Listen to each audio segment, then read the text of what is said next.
Hey guys, I just wanted to give you guys a quick rundown of my pedal board, specifically talking about my DMC8, what that's allowed me to do. Honestly, I cannot give enough credit to the guys at Disaster Area. Um, the pedals they put together really unlock the potential of these, what some might think are complicated MIDI pedals with Strymons and Eventides. Uh, it just makes them so much simpler to use, so much less tap dancing. The ability to control everything with one button has really made it a lot simpler for me playing live. So if you don't know what a DMC8 does, it's basically a MIDI controller that can control the presets of MIDI pedals through these MIDI cables. Um, Essentially, the way the 8 button one is laid out is these four are preset buttons. So you have A, B, C, and D, and then you can scroll up and down through the banks with these two buttons. So it's like your up and down pedal. Um, and this is your tap tempo for your timeline. And it also, if you hold it, it's the hold or infinite button for the big sky. Then this guy here is basically like just another favorite switch. So no matter what bank you're in, if you hit this, it'll call up the same preset. So, um, I normally only use a few sounds on both of these, but occasionally I change them. So the ability to like dial up exactly what I need. I mean, in my mind, I basically have four sounds. I have like a light delay sound. I have like a heavy digital delay sound. Then I have like a delay plus reverb, and then a delay plus more reverb, and then a delay plus even more reverb. Um, and essentially those are the way I use it. I don't like having a patch for every song and all that. It's just too much programming. I mean, I pretty much just am like I can with the favorite switch, I can have 5 presets the way I look at it, and I don't bank up and down or anything. I just lay them out the way I want them for that week and just go with it. If I need something off the wall or weird like a reverse delay or something, I'll probably replace one of these two with it. Kind of more extreme. So it kind of goes from like less extreme here, a little bit more, a little bit more, a little bit more, and then like the most extreme.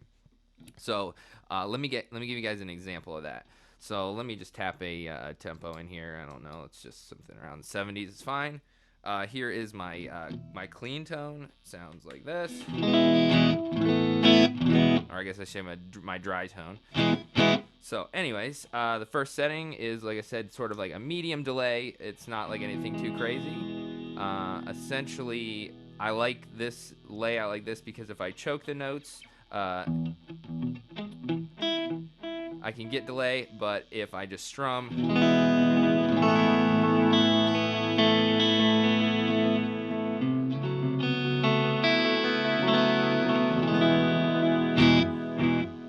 it'll sort of like meld back in. So that's about as much delay as I can get without it like walking all over chords on a slower song. Um, Next is a heavier digital delay sound. I modeled it after my DD5 I used to have actually, and it's definitely more pronounced. So that's for something where you need like a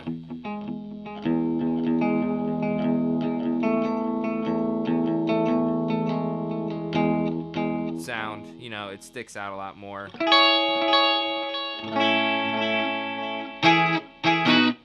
Even over top of like pretty thick chords or whatever, it'll still punch through. So if you really want that galloping sound or whatever, that's where I would go for that. So that's this one here. Next one up is going to be more subtle, like delay, but a little bit of reverb. This is the bloom setting on the Big Sky. So like with a little overdrive, it would sound like this.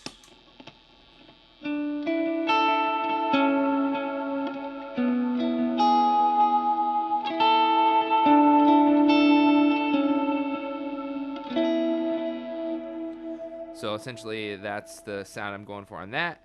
And then, like I said, a little bit more reverb here, a little bit heavier mix on it.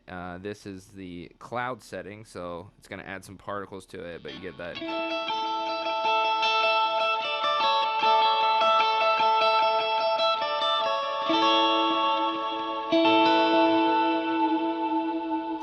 Right? So basically that. So that's how that goes. And then, like I said, I pretty much have this for like the swells, like my heavy, heavy, heavy sound. So let me turn that off and then go to the favorite button, and you get the idea. It's.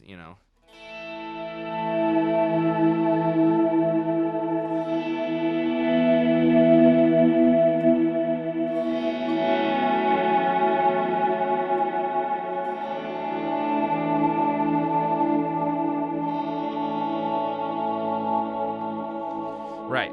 So, like super long trail. Obviously, would pretty much only use that for swells.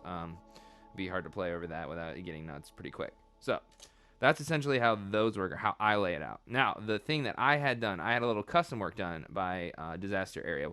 What they did for me was they added this extra tap output that I have linked to my my tremolo, because sometimes I like to do a real like syncopated, stuttering trem sound that's like with the beat, almost like you would have an arpeggio on a synthesizer. A lot of times I use it to duplicate those parts if we don't have a keys player on like the photo setting or whatever.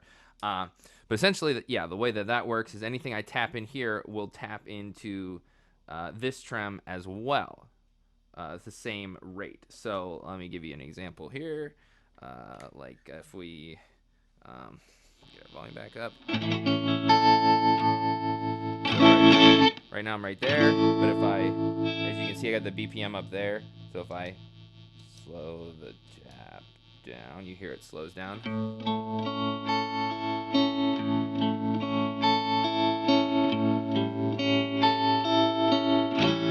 But obviously I can speed it up a little bit.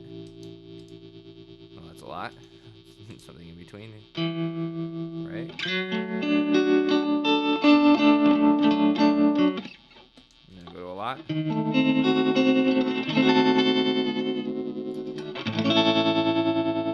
So obviously that's like a little intense. And the way you control like what reaction it has is if you hold both of these down, you can set your speed. So if I go all the way to the right on this knob, I believe, yeah, that's basically quarter notes. So if I tap there, it's gonna be, it's gonna be the slowest setting, right? So I would have to tap quarter notes out like super fast to get it to go faster. Or if I go, I think that one is eighth notes technically.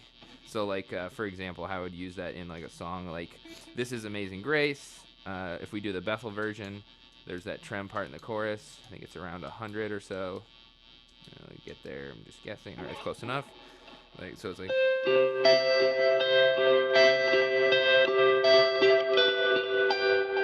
Right, but I would probably want it faster than that. So essentially right there, I've got I think it's 30-second notes speed, so see it slows down. If I get back up to 100, that's it.